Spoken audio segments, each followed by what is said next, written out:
The Howling Shadows. It was supposed to be a fun weekend. Just a group of friends exploring the old mining town of Grey Hollow. Abandoned decades ago, the town sat at the edge of a forgotten forest. Its streets cracked and overgrown, its buildings leaning as if whispering secrets to the wind. Among the 5 friends, there was laughter and excitement, phones ready to capture every eerie moment. They joked about ghosts and dared each other to enter the collapsing houses. But as the sun began to set, an uneasy silence wrapped itself around Grey Hollow like a suffocating fog. That's when they found the well. It was in the center of the town square, its stones blackened as if scorched by fire. The air around it was cold, unnaturally cold for a summer evening. One of them, Ethan, leaned over the edge, shining his flashlight down. "It's deeper than it looks," he murmured, his voice strangely distant. But before anyone could respond, they heard it. A low, guttural sound, half growl, half moan, rising from the depths of the well.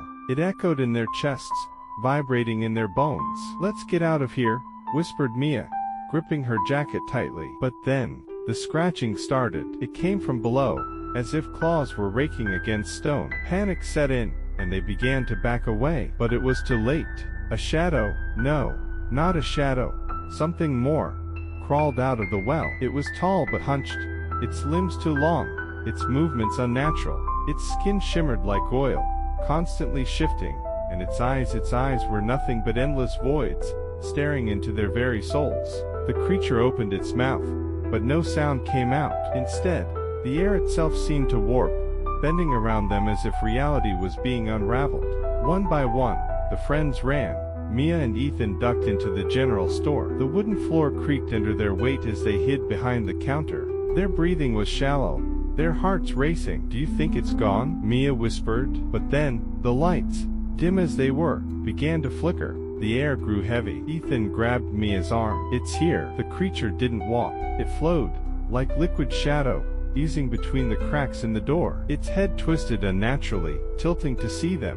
Outside, the others weren't faring much better. Jackson, the group's self-proclaimed tough guy, tried to fight it off with a broken pipe, but the creature split, its form fragmenting into smaller, clawed horrors that swarmed him like locusts. His screams echoed through the empty town before they abruptly stopped. Desperation set in. Mia and Ethan bolted from their hiding spot, the creature close behind. As they ran, they saw Kayla and Ben standing near the edge of the town, pointing frantically at an old signpost.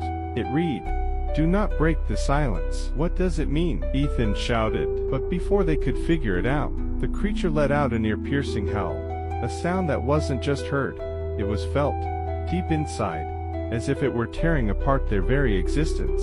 Kayla dropped to her knees, clutching her ears. Ben stumbled backward, his face pale. "It's feeding on noise," he yelled. The friends realized too late that their screams, their panic, their very presence had awakened it. Grey Hollow wasn't abandoned because of an economic collapse or a natural disaster. The town had been silenced, emptied, because the creature thrived on sound. And now, it had been awakened again. As the last light of day disappeared, the friends knew there was no escape. The howling shadows would spread, devouring every sound, every voice, until there was nothing left but silence.